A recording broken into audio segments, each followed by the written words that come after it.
ఒకవైపు ఆశాజనకం కాని పరిస్థితులు అయినప్పటికీ అంత ధైర్యంగా ఉన్నాడో తెలుసుకోవాలి. ఇతని మాటలు విన్న తర్వాత హెన్రీ రైట్ ఒక మాట అన్నాడు. ఎందుకంటే మేధావులు గుర్తించగలరు మరొక మేధావిని, అతను పెద్ద ప్రొఫెసర్.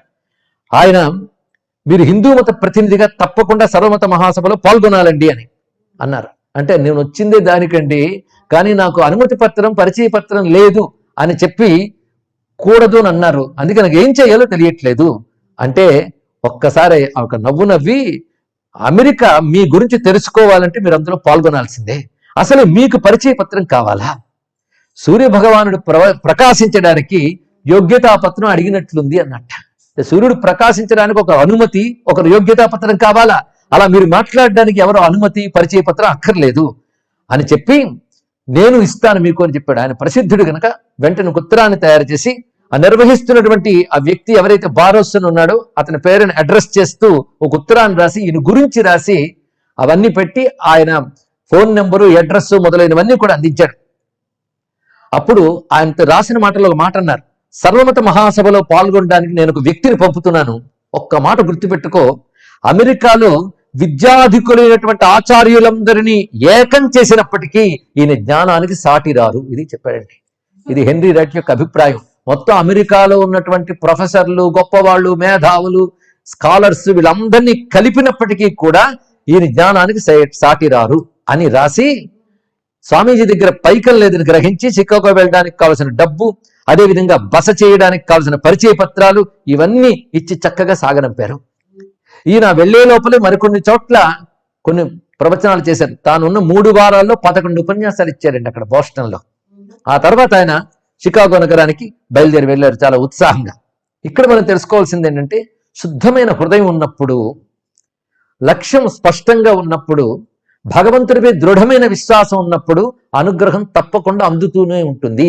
మనవారు అనేవారు లేకపోయినప్పటికీ కూడా అందుతుంది. ఇక్కడ యువత తెలుసుకోవాల్సింది ఏంటంటే, ఇప్పుడు మనం అమెరికా వెళ్ళి ఒక్కసారి చూస్తే మన వాళ్ళు బోల్డ్ అంతమంది కనిపిస్తారు, మన సంస్కృతి పరిచయం కూడా వాళ్ళకి అయింది. కానీ ఆ రోజుల్లో పరిస్థితి మన వాళ్ళు ఎవరు లేరు అక్కడ. కొద్దిమంది ఉన్నప్పటికీ కూడా అది చెప్పుకోదగ్గ సంఖ్య కాదు. 2, అప్పుడు మనం విదేశీ పాలనలో ఉన్నవాళ్ళం. ఆ కారణం చేత అక్కడ ఉన్న వాళ్ళందరికీ చిన్న చూపు భారతదేశం అంటే ఇది అనాగరికమైనది, ఆటవిక సంస్కృతి అని. అంతేకాదు ఆ అభిప్రాయం భారతీయ మేధావుల్లో భారతదేశంలోనే ఉండేది. అది గమనించవలసిన అంశం.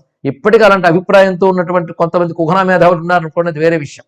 ఏమైనప్పటికీ అలాంటి పరిస్థితుల్లో ఆయన ఒక్కడక్కడికి వెళ్ళాడు, ఇది తెలుసుకోవాల్సినది. అంతేకాదు ఆయన మాటలు విని కొంతమంది క్రైస్తవ ఫాదర్లు ఆయనకు మిత్రులు అయ్యారు, కొందరు శత్రువులు అయ్యారు. అంటే ఉదార హృదయం కలిగినటువంటి వారు ఆయనకు మిత్రులు అయ్యారు, ఉదార హృదయం లేని వారు ఆయనకు శత్రువులుగా ప్రవర్తించారు. ఏదేమైనప్పటికీ కూడా ఆయన ఆ పత్రాలవి తీసుకుని బయలుదేరారు. అయితే చికాగో దగ్గరికి వచ్చేటప్పటికల్లా ఆయన దిగేటప్పుడు ఒక వ్యక్తి పరిచయమే, నేను మీకు అన్ని చూపిస్తానన్నవాడు హడావిడిగా దిగిపోయాడు. ఈయన కంగారులో దిగడంలో ఆ ఇచ్చిన పరిచయ పత్రాలు, ఆ చిరునామా పత్రం కూడా పోగొట్టుకున్నాడు. ఇప్పుడు ఆయన దిగేటప్పటికి ఆయన దగ్గర ఏమీ లేదండి, పరిచయ పత్రాలు లేవు, ఆ బారోస్ చిరునామా పత్రము లేదు, ఎలా వెళ్ళాలో తెలియలేదు. ఇది పరిస్థితి. ఆ సమయంలో ఆయన చీకటి పడుతోంది. ఆ రైలు నిలయాలకు దగ్గరలో జర్మనీ వారి యొక్క నివాసాలు ఎక్కువ ఉన్నాయట ఆ ప్రాంతాల్లో. వారు ఈయన్ని చూసి ఇతరేదో నల్లజాతి వ్యక్తి అనుకున్నారు. ఎందుకంటే ఆ నల్లజాతి వ్యక్తులపై బాగా ద్వేషం అమెరికాలో అప్పుడు తీవ్రంగా ఉండేది. ఇప్పుడు కూడా అది బయటపడుతోందని చాలా మందికి తెలుసు. వాళ్ళు కొన్నాళ్ళు ఓటు హక్కు కూడా ఇవ్వలేదండి, పశువుల్లా చూశారు. ఇది తెలుసుకోవాల్సింది. భారతదేశంలో ఉన్నంత ఔదార్యం ఇతర దేశాల్లో లేదు అని కూడా దీనివల్ల తెలుసుకోవాల్సింది. వాళ్ళు ఈయన ఆ విధంగానే చూశారు. పైగా చీకటి పడింది. ఆయన ఎవరింటి తలుపు తిట్టిన వారు తలుపు తీయలేదు సరికదా, తెరిచున్న తలుపులు బట్టే వేసేసేవారు. ఆయన చాలా బాధపడ్డాడు, ఏమి చేయాలో తెలియలేదు. ఒక విశాలమైన వీధిలో వెళుతూ ఒక చెట్టు కింద కూర్చున్నాడు. ఒకవైపు ఆకలి, మరొకవైపు నీరసం, నిస్సత్తువ, ఉన్న ఆశాకిరణాలన్నీ ఆరిపోయాయి. ఇప్పుడు ఎటు వెళ్ళాలో ఆయనకి తెలియట్లేదు, ఎలా చేయాలో తెలియట్లేదు. ఆయన చేసిందంతా ఒకటే, ఒక చెట్టు కింద కూర్చున్నాడు, ధ్యానం చేసుకుంటున్నారు, గురువు గారిని అమ్మవారిని తలంచుకుంటున్నారండి. ఆశ్చర్యకరంగా ఆయన ఏ చెట్టు కింద కూర్చొని ధ్యానం చేస్తున్నాడో ఎదురింటి తలుపులు తెరుచుకున్నాయి. అందులోంచి ఒక ఆవిడ వచ్చింది. ఆవిడ మిసెస్ హేల్ ఆవిడ పేరు.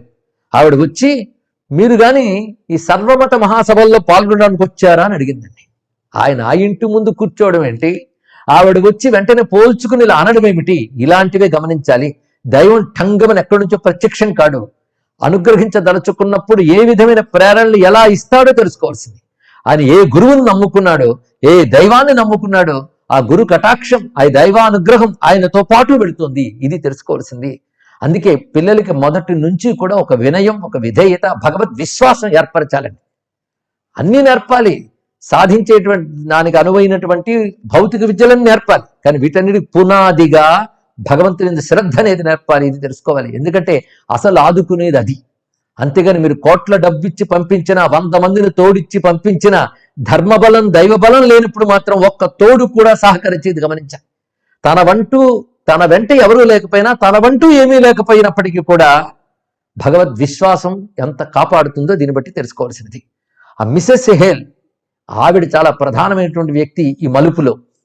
ఆవిడ ఇంట్లోకి స్వాగతించి ఆయనకు అన్ని ఏర్పాట్లు చేయడమే కాకుండా తగిన అనుమతి పత్రాలు, పరిచయ పత్రాలు ఏర్పాటు చేసి ఆ కార్యనిర్వాహకులతో కలిసి ఈయన ప్రతినిధిగా ఆమోదం పొందేటట్లు చేసిందండి ఆవిడ, మిసెస్ హెల్. ఆయనకి చివరి వరకు కూడా తోడుగా ఉన్నటువంటి గొప్ప వ్యక్తుల్లో ఆమె ఒకరు.